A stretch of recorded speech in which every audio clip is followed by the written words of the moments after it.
DJ वाला और camera वाला के सोचे छिके करा दिए एको बेरी करो देते के छोड़िए हमारे गांव के छौड़ा छिए एको बेरी करो देते के पगली हमारे गांव के छौड़ा छिए।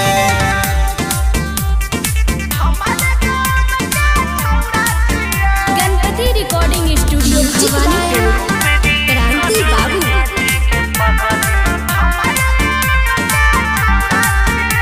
ऐसे पहले कहते छौड़ा बहके तू जी खैलही गे मंगल तो बारे दादा बाता मामा की अकलही गे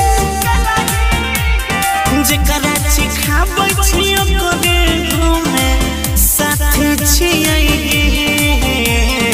एको बेरी करो दादो ही छौड़िया हमारे गांव के छौड़ा छिए एको बेरी करो देता ही छोड़िए हमारे गांव के छौड़ा छिए।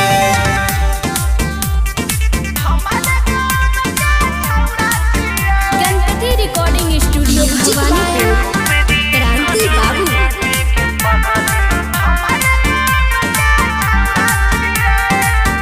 विपरेश सरवन के तू बहुते देखलही गे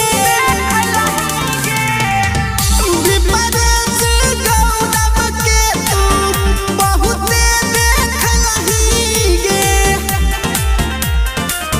मजा दैले छोड़िए एको बेरी गाछी में लगी गे एको बेरी करो दादो ही छौड़िया हमारे गांव के छौड़ा छिए एको बेरी करो देता ही छोड़िए हमारे गांव के छौड़ा छिए।